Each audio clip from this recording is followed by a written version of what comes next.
सभी लोगों का स्वागत है हमारी ऑनलाइन लेक्चर सीरीज़ में। और आज हम लोग अपने लेक्चर को आगे बढ़ा रहे हैं। हमारा टॉपिक शुरू हुआ था सोशल टेंशन, सोशल साइकोलॉजी का पेपर है ये, एक महत्वपूर्ण पेपर, और उसी चैप्टर का ये आज तीसरा लेक्चर होगा, सोशल टेंशन। कोशिश करेंगे कि आज जो भी इसके सिलेबस के पार्ट्स हैं उसको हम लोग कवर कर पाएँ और इसको वाइंड अप कर पाएँ। तो अभी तक हम लोगों ने सोशल टेंशन चैप्टर में सोशल टेंशन के स्वरूप के बारे में, उसकी विशेषताओं के बारे में, उसको लेके मनोवैज्ञानिक ढंग से क्या उसकी व्याख्या है उसके बारे में समझा।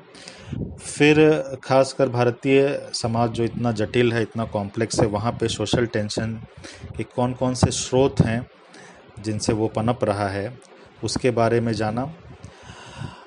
और इन जनरल भारतीय समाज के साथ जो सामाजिक तनाव की विश्लेषण हो सकता है, इसके साथ जो एक गहन कॉम्प्लेक्स नेचर होने के कारण जो अंतर संबंध है सामाजिक तनाव और भारतीय समाज की जटिलता का, इस पे हम लोगों ने काफ़ी कुछ डिस्कशन किया है प्रैक्टिकली रूप से। कुछ मैंने असाइनमेंट भी दिया था, कुछ लोगों ने बनाया है लेकिन कई लोग नहीं बनाए हैं। दिक्कत यही होती है कि जब पिछला काम आपने सही से नहीं किया है तो आगे जब हम चीज़ों को डिस्कस करेंगे तो उसके साथ आप बहुत कंफर्टेबल नहीं हो पाएंगे। लेकिन फिर भी जिन लोगों ने करा है अच्छे से, उनके लिए तो मुझे आगे पढ़ाना होगा और चीज़ों को ख़त्म भी करना है। तो आज हम लोग बात करते हैं, आज हमारा डिस्कशन का एरिया होगा causes and reduction of social tension, और थोड़ा सा नेशनल इंटीग्रेशन के बारे में तो पहले भी बात हुई है, कुछ होगा तो इसको भी हम लोग छुएंगे, इस हिस्से को भी। तो ये तीनों करने के बाद ये चैप्टर सिलेबस के ढंग से ख़त्म हो जाएगा। तो सबसे पहले हम भारतीय समाज और के संदर्भ में सोशल टेंशन या सामाजिक तनाव के क्या क्या कारण हो सकते हैं इन जनरल, और कुछ भारतीय समाज के संदर्भ में स्पेसिफिक रूप से जानने का कोशिश करेंगे। देखिए, समाज का जब भी वर्गीकरण होता है, विभेदीकरण होता है, समाज में जब लोगों का समूह बनता है, तो जितनी साइकोलॉजी की पढ़ाई आपकी हुई है, आज आप 3rd ईयर में हैं, मोटे तौर पे उसका उद्देश्य यही होता है ग्रुप बनाने का, समूह में विभक्त होने का, कि इंसान के अंदर जो प्रवृत्ति है अपने आप को श्रेष्ठ साबित करने की, अपने आप को दूसरों से बेहतर, ऊंचा, उच्च, प्रामाणिक साबित करने की, या उसका जो भाव उसके अंदर बहुत गहरे में निहित है, साथ ही साथ जो भी चीज़ें नहीं हो पा रही हैं समाज में या जो अव्यवस्था है उसके लिए दूसरों को दोषारोपण किया जा सके, मौलिक रूप से कहीं ना कहीं ग्रुप फॉर्मेशन का यही कारण है। हर एक ग्रुप जो किसी भी आधार पर बना, उसकी मूल भावना आप देखेंगे यही कि हाँ, वो ग्रुप और उसके सदस्य जो हैं बाकी लोगों से बेहतर हैं, उच्च हैं, और एक किसी कॉमन थ्रेड के कारण उस ग्रुप के सारे लोग एसोसिएटेड हैं, और वो थ्रेड, वो जो मुद्दा है, वो जो मसला है बड़ा श्रेष्ठ है, वो आपको समाज के बाकी तबके से उच्च बनाता है। साथ ही साथ जो आपकी जिम्मेदारियां हैं, जो चीज़ें आपको कर्तव्य के कारण करनी चाहिए समाज के रूपांतरण के लिए, समाज के भलाई के लिए, उससे आप थोड़ा सा बचने का माध्यम हो जाता है आपको, कि आपका ग्रुप और आप तो बहुत अच्छे हैं, लेकिन जो भी चीज़ें गड़बड़ हो रही हैं वो बाकी के ग्रुप वाले जो निम्नतर कार्य में, जो समाज को, घटनाओं को पीछे ले जाने वाले नकारात्मक फोर्सेस से प्रभावित हैं, उनके कारण ही समाज में गड़बड़ी हो रही है। तो हम लोग भाई बड़े अच्छे भलमानस लोगों का ग्रुप है, और हम ही लोगों के कारण दुनिया की सारी खूबसूरती,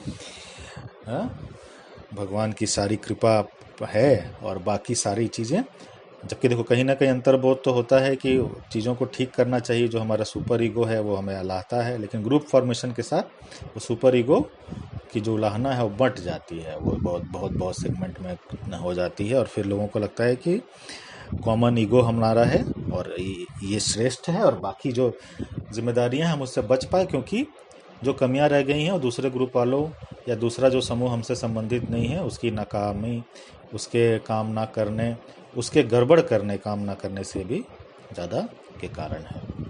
तो ये बड़ा डीप एनालिसिस है ग्रुप फॉर्मेशन और सामाजिक तनाव का, जो थोड़ा साइको एनालिटिक व्यू और उसके ऊपर ह्यूमनिस्टिक व्यू से भी ये मिलता है। लेकिन ये काफ़ी डीप हो गया।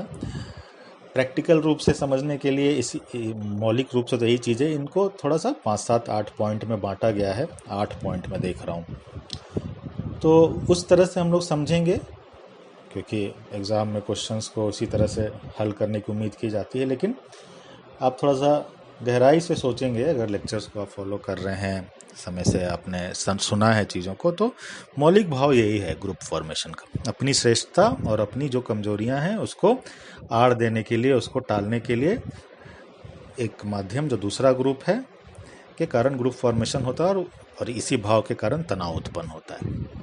खैर, हम लोग आते हैं कि थोड़ा सा इसको पॉइंट वाइज और तोड़ तोड़ के अगर समझें तो क्या हो सकता है। तो मैंने जो लिटरेचर देखा उससे मैंने कुछ चीज़ों को कंक्लूड किया है, और मेरा कहीं से आप मूलतः जो भी बुक फॉलो कर रहे हैं, लेकिन जो सारी बातें हैं वो इधर 7-8 पॉइंट्स के तहत, 7-8 मेन सेगमेंट्स के तहत समझी जा सकती हैं। तो मैं उसी तरह से कोशिश करूँगा कि आप लोग भी समझिए। तो सबसे पहला जो सामाजिक तनाव का कारण है उसको हम लोग साइको एनालिटिक परिप्रेक्ष्य से समझते हैं। सिगमंड फ्रायड और उसके बाद के कुछ लोगों के सहयोग से जो सिस्टम ऑफ स्कूल डेवलप हुआ, बहुत प्रभावकारी स्कूल, उसके ढंग से फ्रॉयड के अनुसार every person possess life instinct and death instinct. हर व्यक्ति के अंदर जीवन क्या है जी, जीवन मूल प्रवृत्ति और मृत्यु मूल प्रवृत्ति, डेथ इंस्टिंक्ट, दोनों होता है और दोनों समानांतर रूप से कार्य करते हैं। ईट के द्वारा वो अपने लाइफ इंस्टिंक्ट को पूरा करने की कोशिश करता है, लेकिन पूरी दुनिया ये गवाह रही है कि आदमी ने इतने बड़े युद्ध किए, इतना बड़ा जनसंहार किया। अगर उतने बड़े पैमाने पे कभी कभी हुआ तो अमूमन अपने जीवन में हर एक कुछ वर्षों के बाद वो लड़ाई लड़ता है, झगड़ता है, हिंसा करता है, तो वो कहीं ना कहीं उसके अंदर का डेथ इंस्टिंक्ट है। अब देखो, डेथ इंस्टिंक्ट मैं कह रहा हूँ फाइनल ईयर स्टूडेंट को, तो अब समझ में आनी चाहिए। ये फर्स्ट ईयर के सिलेबस का पार्ट है, तो उसको तो अभी पूरा क्लियर नहीं किया जा सकता है सिगमंड फ्रायड की पूरी फिलॉसफी को यहाँ, लेकिन दोनों ही इंस्टिंक्ट काम करते हैं। तो ग्रुप के जो तनाव उत्पन्न हो रहा है उसको हम लोग कहीं ना कहीं डेथ इंस्टिंक्ट जो साइको एनालिटिक पर्सपेक्टिव से है उसके साथ एसोसिएट कर सकते हैं। व्यक्ति के अंदर जो हिंसा है, व्यक्ति के अंदर जो उद्वेग है, जो तनाव है, जो एक उत्तेजना है, उसको जाहिर करने का, उसको लागू करने का कोई माध्यम चाहिए, और वो माध्यम समूह के बीच में जो संघर्ष है, समूह के बीच में द्वंद्व है, समूह के बीच में लड़ाई है, उसके द्वारा व्यक्ति को मिलता है। हिंदुओं की मुस्लिम से हो जाए, जातीय संघर्ष हो जाए, रेशियल संघर्ष हो जाए, तो इसमें जो डेथ इंस्टिंक्ट हैं, मृत्यु की तरफ, विनाश की तरफ, सर्वनाश की तरफ जाने की जो मौलिक प्रवृत्ति है साइकोएनालिटिक ढंग से, उसकी पूर्ति का माध्यम समूह का द्वंद्व बनता है, सामाजिक तनाव बनता है। इसलिए सामाजिक तनाव या सोशल टेंशन की उत्पत्ति होती है। तो ये मतलब साइकोएनालिटिक ढंग से इसको ऐसे समझा जा सकता है। ठीक, तो ये हुआ पहला पॉइंट। अब कुछ मिलता जुलता इससे, लेकिन फिर भी कुछ मायनों में ये अलग है, वो है पर्सनालिटी ट्रेट्स। सामाजिक तनाव की उत्पत्ति के पीछे दूसरा प्रमुख कारण है पर्सनालिटी ट्रेट्स। अब पर्सनालिटी का निर्माण हर एक स्कूल ऑफ साइकोलॉजी ने अपने अपने ढंग से बताया कि क्या क्या फैक्टर्स होते हैं जिसके कारण पर्सनालिटी किसी खास तरह की बनती है, और वो पर्सनालिटी दूसरे व्यक्ति से अलग होती है। उस पर्सनालिटी के कारण यूनिक ढंग से व्यक्ति कोप करता है सोसाइटी से और दूसरे इंडिविजुअल से। तो ये पर्सनालिटी ट्रेट्स भी कुछ खास तरह के होते हैं जो सोशल टेंशन को में सहभागी होते हैं, उसको बढ़ावा दे सकते हैं, या अगर अच्छे पर्सनालिटी ट्रेट्स हों, बहुत समायोजित पर्सनालिटी ट्रेट्स हों, तो वो सामाजिक तनाव को कम भी कर सकते हैं।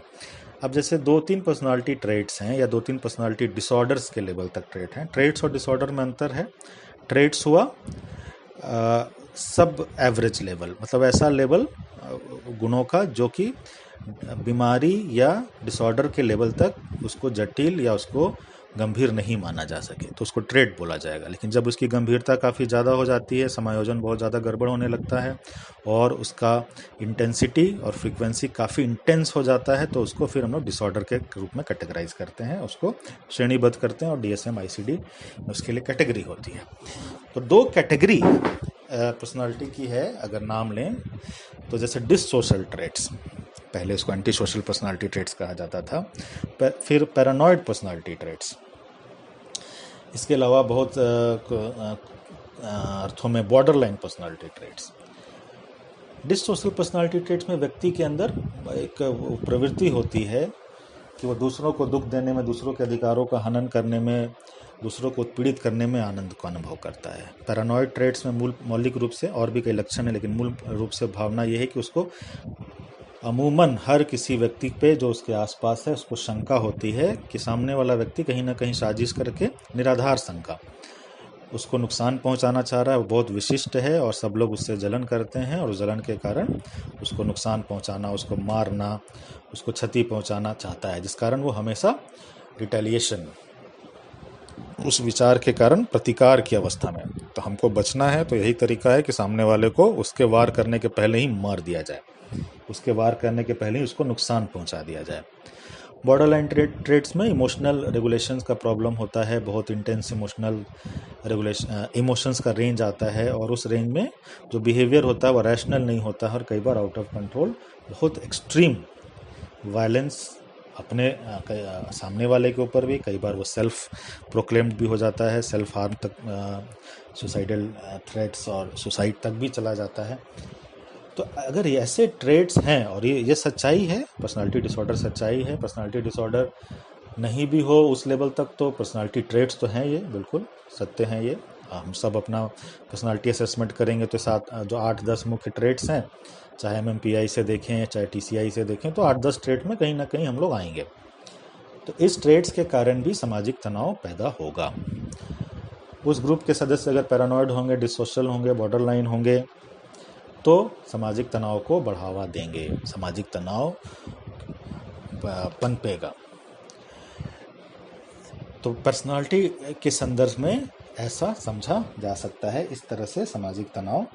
जैसे अभी आप किसी ग्रुप के जो प्रमुख लोग हैं, अगर उनकी मुख्य, जैसे हमारे राजनीतिक इतिहास में देखें तो वाजपेयी जी थे, उनका निधन हो गया, स्वर्गीय वाजपेयी जी। तो उनका जो व्यक्तित्व था, इतना समायोजी, इतना एक उसमें पोलाइटनेस थी कि वो 22, 23, 24 दलों के समूह को भी बना करके सरकार चला पाए। लेकिन वहीं अगर कुछ ऐसे नेता भी हमारे रहे हैं समाज में, जहाँ पे उनको एडजस्ट करना, कोप करना, समझौता करना, तालमेल बिठाना बहुत मुश्किल हुआ है। तो कई बार हमने देखा है कि सारी चीज़ें होते हुए, क्षमता होते हुए, उनके बहुत रूड, बहुत डोमिनेंट। एक और होता है नार्सिसिस्टिक पर्सनालिटी ट्रेट्स, जिसमें अपने आप को बहुत ज़्यादा श्रेष्ठ समझना और सामने वाले को उस हिसाब से हर मामले में तुच्छ, बल्कि जबकि ऐसा नहीं है, जानना और उस पर फिर आरोपण करने की प्रवृत्ति होती है। तो इस तरह के ट्रेड्स के लोग अगर डोमिनेट कर रहे हैं ग्रुप में, तो वो उस ग्रुप अच्छा फंक्शन नहीं करेगा और उस ग्रुप का जो फिर तालमेल है दूसरे ग्रुप के साथ, वो गड़बड़ होगा और सामाजिक तनाव पैदा होगा। तो ऐसे कई एग्जाम्पल मिले हैं। जैसे आप पाकिस्तान में देखेंगे तो वहाँ करीब 4-5 सैनिक तानाशाह रहे। अब तानाशाह का मतलब ही है कि वो उसके अंदर नार्सिसिस्टिक ट्रेट्स होगा, उसके अंदर डोमिनेंस का ट्रेट्स होगा, वो समायोजी नहीं होगा, वो कोप करने वाला नहीं होगा। तो जब ऐसे लोग आते हैं किसी ग्रुप के अंदर और लीडिंग पोजीशन चले जाते हैं, तो फिर दूसरे ग्रुप, जैसे भारत, जब ऐसे लोग आए, चाहे परवेज मुशर्रफ हों, चाहे और भी बाकी लोग हों, तो कभी 99 में कारगिल वॉर मिलेगा, कभी 65 का वार मिलेगा। तो ये तनाव को बढ़ावा देते हैं। ये अभी अब आज की रिसेंट टाइम में आप किम जोंग उन का देख लीजिए, उत्तर कोरिया में। तो वैसे लोग जब हैं डोमिनेंट शक्तियों के रूप में, तो सामाजिक तनाव बढ़ेगा, एक्सट्रीमली वो प्रभावित करेगा। तो ये हुआ personality traits, point number 2। Point number 3 में हम लोग बात करेंगे, तब देखो जो कारण थे ना, अभी हम लोग तो जो भी चीज़ें बात कर रहे हैं बहुत ऐसा नहीं है कि बिल्कुल नई नई चीज़ बात करें। हम लोग जो अभी तक पढ़ा है उसी से सारी चीज़ें निकल निकल करके आ रही हैं। हमारा सामाजिक आचरण, हमारा सामाजिक व्यवहार सोशलाइजेशन से तय होता है। तो faulty model of socialisation and faulty model of social learning अगर होगा, if it is there in our socialisation process, then सामाजिक तनाव का वो कारण बनेगा। अब फॉल्टी मॉडल ऑफ सोशलाइजेशन और सोशल लर्निंग में कौन कौन से तत्व हैं? अगर हमने हिंसा प्रधान मॉडल को सोशलाइज कर लिया, अगर हमने डोमिनेंस प्रधान मॉडल को सोशलाइज कर लिया, क्लासिकल कंडीशनिंग, ऑपरेंट कंडीशनिंग और मॉडलिंग के थ्रू, 3 मोड हैं। बंडूरा के मॉडलिंग हो गया और इधर अपने दोनों जो बिहेवियरिस्टिक पॉइंट ऑफ व्यू है, क्लासिकल कंडीशनिंग और ऑपरेंट कंडीशनिंग। इससे हम लोगों ने अगर सोशलाइजेशन प्रोसेस में ऐसे मानदंडों को सोशलाइज कर लिया जो हिंसा का, प्रतिस्पर्धा का और ऐसी भावना को प्रोत्साहित करता है कि समाज में आगे बढ़ना है तो आपको दूसरे को रौंद करके, दूसरे को हानि पहुंचा करके ही बढ़ा जा सकता है। आप सह सामाजिक रूप से सह अस्तित्व वाली फीलिंग नहीं, सिर्फ और सिर्फ आप रह सकते हैं और दूसरा आपके अधीन रहे तभी वो जीवित रह सकता है, दूसरों को आप मिटा दें तभी आपकी प्रगति। ऐसे ऐसे किसी मॉडल को हमने सोशलाइज कर लिया तो फिर सामाजिक तनाव का वो बड़ा कारण बनेगा। आज आप देखिए मूवीज़ में और बाकी सारी चीज़ों में बड़े बड़े पैमाने पे इस तरह के मॉडल को प्रचारित किया जा रहा है, जो ऐसा लग रहा है कि हमें तो अच्छा ये तो सिनेमा है, ये तो काल्पनिक है, लेकिन वो हमारे जेहन को क्लासिकली कंडीशनिंग के थ्रू बहुत प्रभावित कर रहा है। जहाँ पे न्याय का, जहाँ पे बड़े होने का या अपने अधिकारों के लड़ने का एक ही तरीका है कि दूसरों की हत्या कर दो, दूसरे को घूंसा मार के हवा में 100 फीट ऊपर उड़ा दो, ज़मीन के नीचे गाड़ दो, तभी आप जीवित रह सकते हैं। तो ऐसा अगर किसी समाज ने सोशलाइज किया, अब जैसे तालिबान में कोई बच्चा पैदा होता है, उसकी आप देखिए आज अफगानिस्तान में अमेरिकी सेना पीछे हटी और बाकी नाटो के सेना पीछे हटे, 15-20 दिन नहीं हुआ और क्या हालात बन रहे हैं वहाँ पे। तो वहाँ जो बच्चे का सोशलाइजेशन होगा वो बस इसी मॉडल पे होगा कि the best way to live is to make others dead. और वहीं अगर भारत जैसे समावेशी देश में इतना जिसके गहन सह अस्तित्व के मूल्य, वहाँ पे किसी बच्चे का सोशलाइजेशन होता है और वो जो धार्मिक और सांस्कृतिक आध्यात्मिक मूल्य हैं उनके साथ सोशलाइज करता है। आप ऐसे कह सकते हैं कि भारत में भी तो सामाजिक तनाव बहुत है, लेकिन भारत जैसी जटिलता के साथ अगर कंपेयर करें, तालिबान में तो भाई एक ही धर्म के लोग हैं, अभी हमारे सिद्दीकी साहब मारे गए वहाँ, तो उनके लिए धर्म और बाकी सारी चीज़ें बहुत पीछे छूट गई हैं। वो हिंसा की जो प्रवृत्ति है, सोशलाइजेशन का जो मॉडल है, वो अब धर्म से वो आगे चला गया है। धर्म तो है ही, धर्म के नाम पे कट्टरता तो फैला ही रहे हैं, लेकिन धर्म से भी वो बात आगे बढ़ गई। वहाँ पे मारे बिना उनको संतोष ही नहीं है, चैन ही नहीं है। भारत की जटिलता बहुत ज़्यादा है, इतनी चीज़ों पे यहाँ विविधता है, इतनी चीज़ों पे यहाँ अलग अलग संप्रदाय हैं, उसके बावजूद भी सोशलाइजेशन का मॉडल ऐसा है यहाँ पे जो सामाजिक सह अस्तित्व को कहीं ना कहीं हमारे जेहन में डालता है। तो हम कंपेयर करें अगर एक ही प्लेटफॉर्म पे, तो यहाँ पे बहुत बेहतर स्थिति है सामाजिक तनाव के मैनेजमेंट की, सामाजिक तनाव के स्तर की कम है। तो कहने का मतलब कि सोशलाइजेशन के प्रोसेस में अगर गड़बड़ी है, उसका मॉडल फॉल्टी है, तो सामाजिक तनाव को वो बढ़ावा देगा। देखो अब तो एक एक पॉइंट पे बहुत लंबा लंबा डिस्कशन हो सकता है, पूरा हम लोग तो भाई लेक्चरर हैं, इच्छा होती है कि घुस जाएं, काफ़ी चीज़ों को शेयर करने लगें, लेकिन मजबूरी है तो ऑनलाइन मोड में बहुत सारी चीज़ें करने लगे, सिलेबस का लोड है, कितना समय मिल पाएगा हम लोगों से, थोड़ा सा हम कन्फाइंड कर रहे हैं। कुछ आपको और विशेष जानकारी लगे, कुछ करना हो तो हमसे एकदम संपर्क करके आप बात करें, हम लोग उसको स्पेसिफिक रूप से और डिटेल में चलेंगे, क्योंकि बहुत सारी चीज़ें करनी है, समय कम हो जाता है। लेकिन जो मौलिक बात है, जो समझने वाली चीज़ है, वो हम उसको ज़रूर डिस्कस कर रहे हैं। अब चौथा पॉइंट है इकोनॉमिक फैक्टर्स। देखो जीवन के लिए इकोनॉमिक आर्थिक संसाधन तो चाहिए ही। अब जैसे जैसे जनसंख्या बढ़ रही है, संसाधन सीमित हैं, जीवन स्तर ऊंचा हो रहा है, तो संसाधनों के लिए लड़ाई है। जो भी आप देखिए सामाजिक समूह बनता है, वो मुख्य कहीं ना कहीं संसाधनों पे एकाधिकार, आर्थिक हित तो हमेशा सर्वोपरि होगा। सामाजिक सांस्कृतिक कारण भी आर्थिक हित से ही बहुत हद तक प्रभावित होंगे। हम सामाजिक सांस्कृतिक समूह क्यों बनाते हैं? क्योंकि हमारा आर्थिक पक्ष मजबूत रहे, आर्थिक स्थिति हमारी बेहतर रहे, आर्थिक रूप से हम संपन्न रहें, वो सबसे मौलिक हित होता है। तब संसाधन कम पड़ रहे हैं, जनसंख्या बेतरतीब बढ़ रही है। अनफॉर्चुनेट पार्ट है कि अभी तक किसी भी सरकार का गंभीर रूप से इस पर ध्यान नहीं है। वोट बैंक की पॉलिटिक्स आ गई है। लोगों को लगता है जितने संख्या है उतना हमारा वोटर है, लेकिन इसका जो प्रभाव पड़ रहा है, आज जो भी लड़ाई है, कोरोना काल में इतने बड़े पैमाने पे पलायन हुआ, गरीब अमीर के बीच में संघर्ष हो रहा है, ट्रेन की सीट को लेकर के सरकारी किसी जॉब की वैकेंसी में लगी लंबी लाइन, लाखों लाख का विज्ञापन आता है 25-30 पदों के लिए। तो ये क्या है? सामाजिक तनाव को उत्पन्न करने वाले सारे आर्थिक कारण हैं। खेत का साइज छोटा हो गया, उस पर रहने वाले लोग, एक भाई थे, उनके 4 भाइयों में बंटवारा हुआ, 4 से 15-16 बच्चे हो गए। अब उस पर सब लोगों की नज़र होगी, सबको अपना पेट पालना है, आर्थिक समृद्धि करनी है, वही संसाधन है, लड़ाई होगा, समाज में लड़ाई होगा, फिर वो अलग अलग ग्रुप से संबंधित होंगे लोग, उनके आपस में तनाव होगा। तो सोशल इकोनॉमिक फैक्टर हमेशा एक बड़ा कारण रहा है। अगर इकोनॉमिक डिस्ट्रीब्यूशन असमान है तो ये और बढ़ जाता है, और साथ ही साथ संसाधनों की कमी है जो भारत जैसे देश में बहुत स्पष्ट रूप से दिखती है। आप देखते हैं ना, थोड़ा सा कहीं ऑफर लगता है, कुछ चीज़ फ्री में मिलती है, कितनी लूट मार और कितना बेतरतीब नज़ारा हो जाता है वहाँ।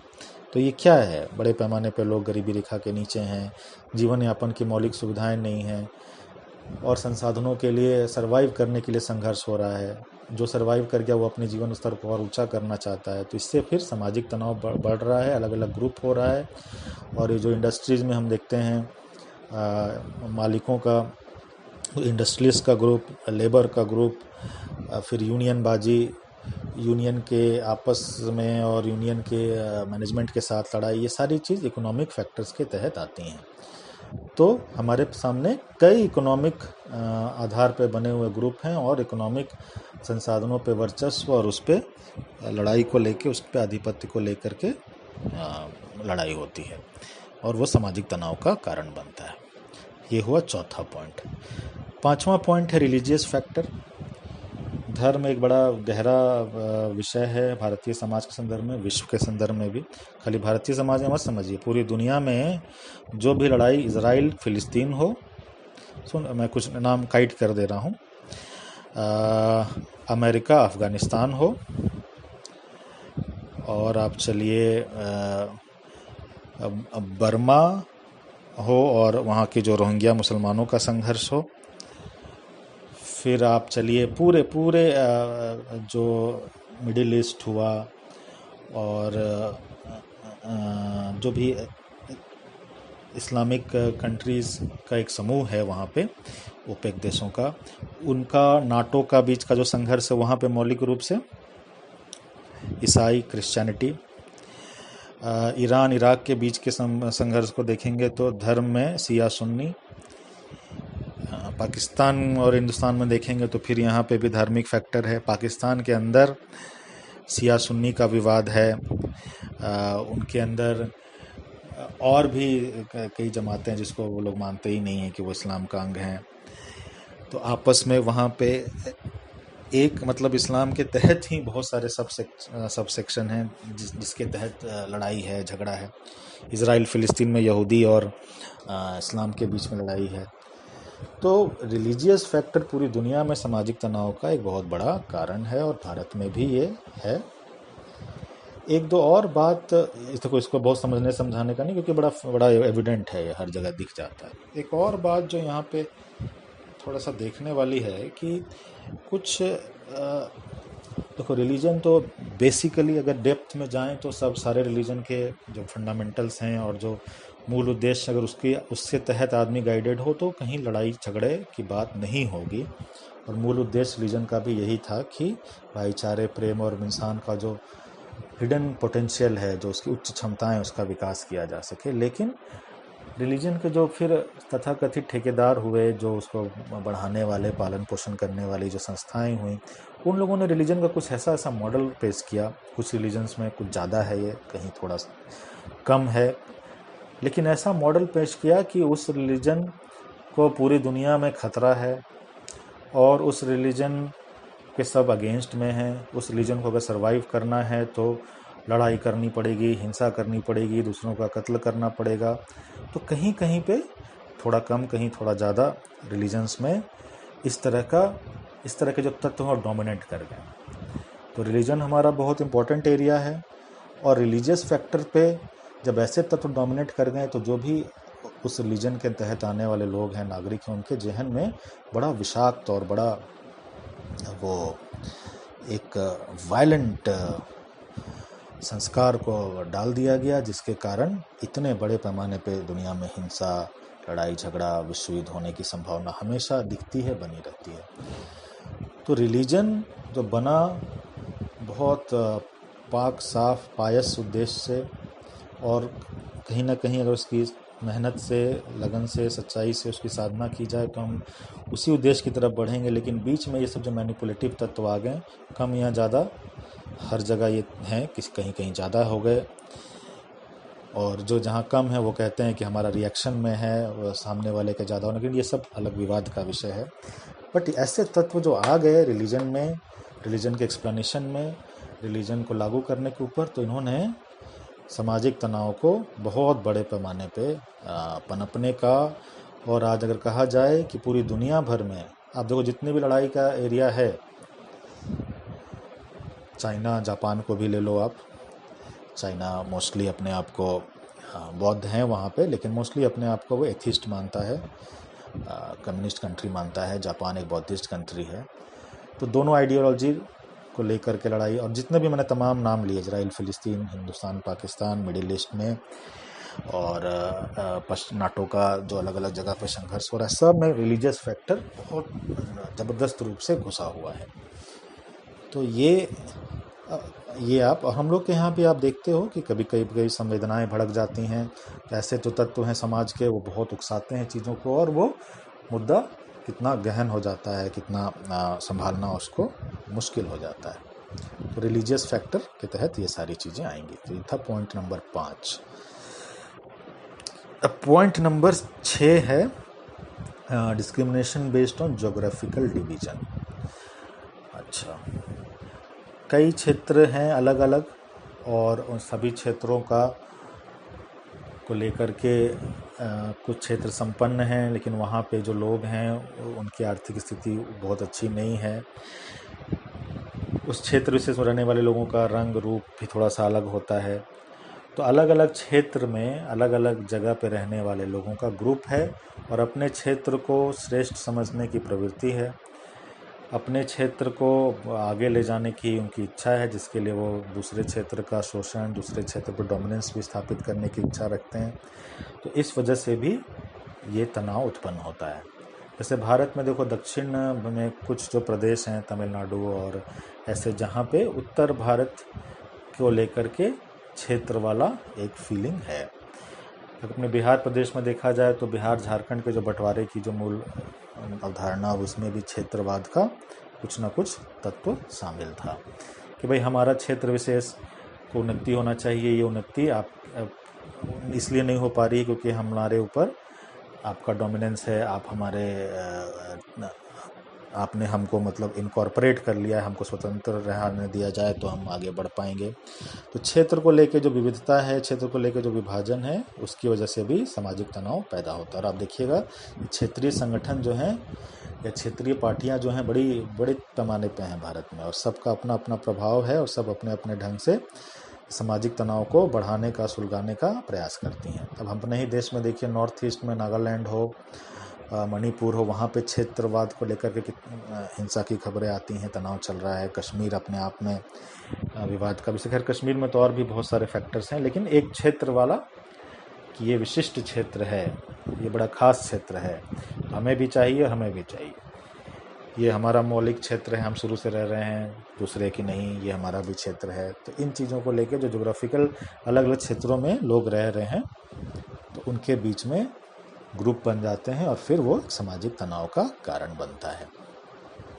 पॉइंट नंबर 6 आज थोड़ा लंबा है, थोड़ा ध्यान से आप सुनिएगा, फोकस बनाइएगा तो होगा, और थोड़ा सा इसलिए मैंने अपना होमवर्क आपको ठीक से करने वाला। Historical factors, point number 7। देखो, सामाजिक तनाव में बाकी ये सारी चीज़ें तो हैं ही, लेकिन कुछ कुछ ऐतिहासिक घटनाएं ऐसी घटित हुई हैं जिनका प्रभाव कम नहीं किया जा सकता है, और वो ऐतिहासिक घटनाएं भी बहुत ज़बरदस्त थीं, बहुत गहन थीं, और उसके कारण सामाजिक तनाव बनने की पूरी संभावना रहती है और सामाजिक तनाव बनता है। अब जैसे भारत पाकिस्तान का बंटवारा, वो एक ऐसा ऐतिहासिक घटनाक्रम है। आधिकारिक आंकड़े हमारे पास तो आज तक नहीं आए, लेकिन 10 लाख से ज़्यादा लोगों की मौत, विभाजन के बाद जो महापलायन हुआ कौम के आधार पे एक सेगमेंट से दूसरे, हमने तो भाई सबको इनकॉर्पोरेट किया हिंदुस्तान में, लेकिन पाकिस्तान में तो 2 नेशन थ्योरी के आधार पे उनका परखना था कि वो सिर्फ एक धर्म विशेष के लिए रहेगा, दूसरे धर्म के लोगों को छोड़ के जाना पड़ेगा। तो वो सारी क्रिया प्रतिक्रिया में जितने बड़े पैमाने पे वायलेंस हुआ, जितने लोगों ने अपने पूर्वजों को खोया, तो वो एक इतना बड़ा कारण है कि कहीं ना कहीं फिर वो आगे चल के बहुत समय बीत जाने के बाद भी सामाजिक तनाव का कारण बनता है। इजराइल फिलिस्तीन में जो चल रहा है संघर्ष, वो इतना पुराना है और इतना उसमें ब्लड बाथ हुआ है, इतनी क्षति हुई है जान और माल की, कि जो भी जनरेशन दोनों ग्रुप से आती है आगे, उसके दिमाग में वो घटना का इम्पैक्ट रह जाता है, सामाजिक तनाव का कारण बन जाता है। ऐसे ही आप देखें कि कई और मुद्दे हैं जो हिस्टोरिकली गाइडेड हुए, जैसे तमिलों का संघर्ष, जो एलटीटी का श्रीलंका, तमिल जो मूलतः भारत से गए थे और वहाँ के जो मूल निवासी हैं, इनके बीच का जो संघर्ष हुआ, अब तो वैसे एलटीटी पिछले 10-15 साल से समाप्त मानी जा रही है, ख़त्म मानी जा रही है, लेकिन जो घटनाक्रम हुआ, जो बड़े पैमाने पे हिंसा हुई, उसके कारण आज भी वहाँ पे तमिल बोलने वाले और सिंहली उनको कहते हैं, जो श्रीलंका के मूल निवासी होने का था, उनके बीच का जो संघर्ष है वो फल फूल रहा है। आज भी उसको थोड़ी सी आंच मिलती है, बस वो सुलग जाता है। तो इतिहास में बहुत सारी ऐसी घटनाएं हुई हैं। अब हमारे यहाँ जो जातीय कुछ विद्वेष की बात आती है, तो उसमें कई हर तरफ दोनों ग्रुप कुछ ना कुछ हिस्टोरिकल फैक्टर्स को गाइड करते हैं कि पहले अतीत में इस तरह से दोनों ग्रुप के बीच में तनाव था, शोषण की प्रवृत्ति थी, एक दूसरे पर हावी होने की प्रवृत्ति थी। अब बहुत चीज़ें ठीक हैं, लेकिन वो पुरानी यादें और वो पुराना जो इम्पैक्ट है पूर्वजों के ऊपर, हमारे एक जनरेशन ऊपर तक या और उसके पहले तक, कि वो ताज़ा हो जाता है और सामाजिक तनाव को बढ़ाने में बहुत बड़ा कारण बन जाता है। तो ऐतिहासिक कई घटनाएं हुई हैं जो सामाजिक तनाव को बढ़ाती हैं। तो हिस्टोरिकल फैक्टर्स के तहत इन्हीं सारी चीज़ों को हम लोग डिस्कस करते हैं। और एक देखो, इन सब के बाद एक जो लास्ट पॉइंट मैंने अपने समझ से लिखा है, वो पॉइंट नंबर 8 कि पॉलिटिकली गाइडेड फैक्टर्स।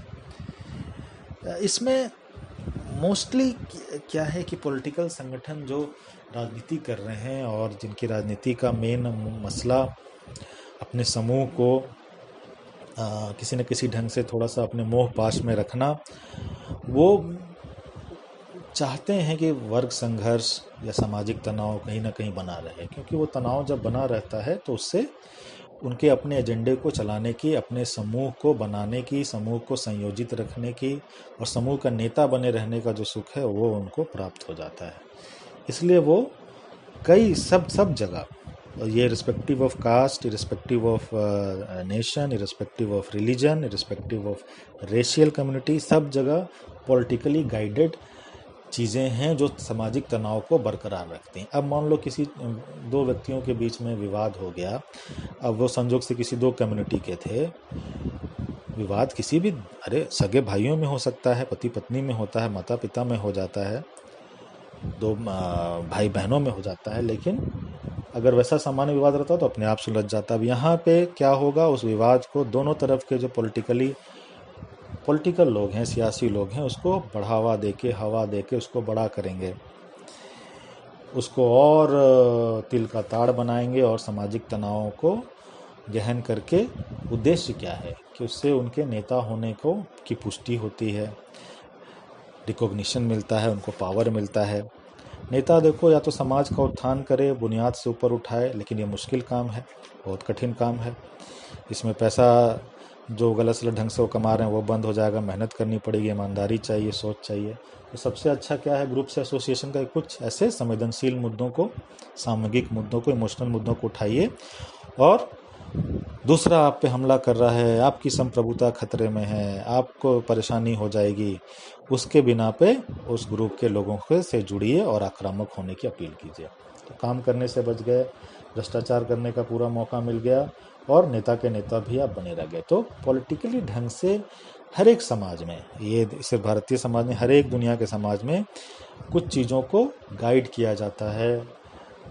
देखो, मौलिक रूप से तो संविधान और जो प्रशासन है वो हमेशा लिखेगा और चाहेगा कि भाईचारा हो, समायोजन हो, सामंजस्य हो, लेकिन जो स्वार्थी तत्व हैं, जो लोभी तत्व हैं, जो निकृष्ट तत्व हैं समाज के, और जो पॉलिटिक्स में उनका हिस्सा है, उसके कारण ये पॉलिटिकली ढंग से गाइडेड होते रहता है।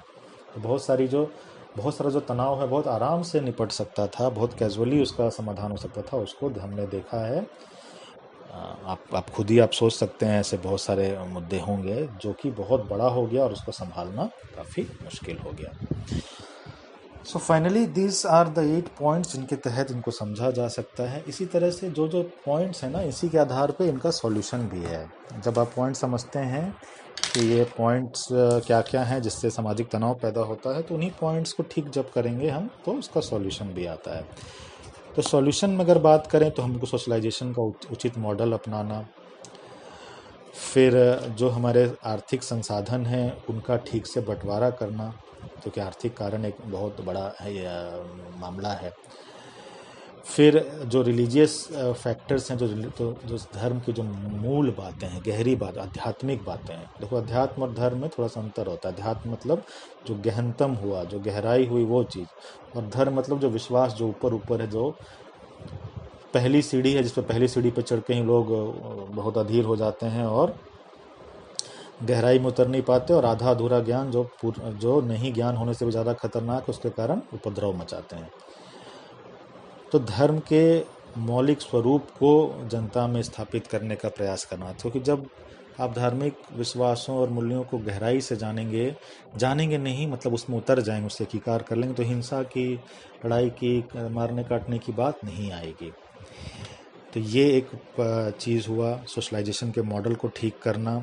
फिर शिक्षा व्यवस्था को ऐसा बनाना है जो आपके संवैधानिक मापदंड हैं, सामाजिक सह अस्तित्व, एक साथ और सह अस्तित्व और विविधता जो इस देश की है, उसको हम महिमा मंडित करें, उसको हम बड़ा सम्मानित करें और उसके लिए प्रयास करें। और शिक्षा ऐसी हो कि जो बच्चों के अंदर, जो आने वाली जनरेशन है उसके अंदर उन गुणों को इनकॉर्पोरेट करे। तो ये एक चीज़ है। साथ ही साथ एक और फैक्टर होता है कि जितने बड़े पैमाने पे, और जो मनोवृत्ति और प्रेजुडिस को तोड़ने का तरीका था, जितने बड़े पैमाने पे जो आपका बड़ा ग्रुप है उसके लोगों के बीच में संपर्क होगा, मेल जोल बढ़ेगा, दोस्ती बढ़ेगी, विवाह के संबंध बनेंगे, इकोनॉमिक टाइज बनेंगे, बिजनेस टाइज बनेंगे, उतना ही ग्रुप में तनाव कम होगा। मनोवृत्ति और प्रेजुडिस में एक था ना फैक्टर कि तोड़ना है जब दो समूह के बीच के पूर्वाग्रह को, तो उनको आपस में एक जगह रख दो।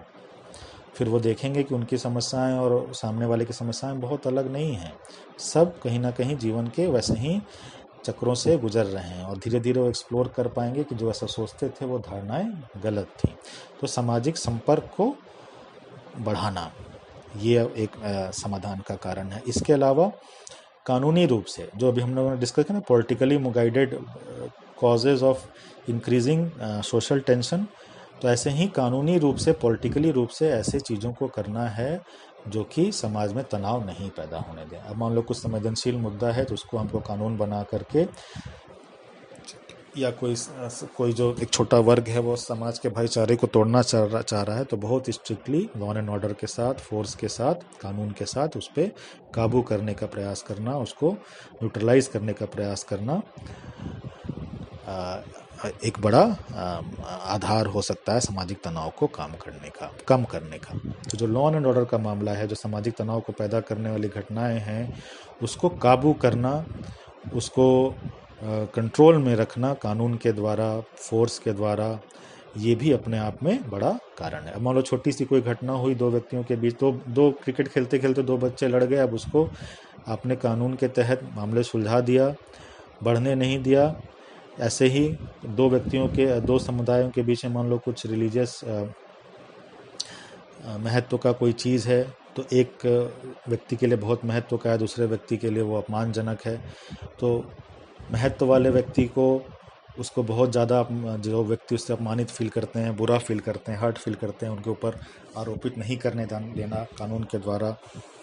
जो तीव्र सामूहिक मुद्दे होते हैं उनको समाज में कंट्रोल में रखने, सब कानून के द्वारा संभव है। हमारे यहाँ है ना, रैपिड कंट्रोल पुलिस है, अलग अलग एक्ट्स हैं सामाजिक या रिलीजियस तनाव को कम करें, तो उनको मजबूती से लागू करना, ये भी एक बड़ा हथियार है सामाजिक तनाव को कम करने का। तो यही सारे पॉइंट्स हैं। जब आप कारण को समझ जाते हैं तो उनके सॉल्यूशन, जो अभी हमने कुछ शॉर्ट बताया भी और पहले भी सारी चीज़ डिस्कस हुई है, के तहत आप आराम से कर सकते हैं। तो विद दिस हम लोग समाप्त कर रहे हैं। कुछ और जो बातें होंगी आगे हम लोग करेंगे, और ज़रूरत जैसी महसूस हो आप हमसे बात कर सकते हैं, ग्रुप में अपने डाउट्स को डाल सकते हैं। So for now, thank you very much.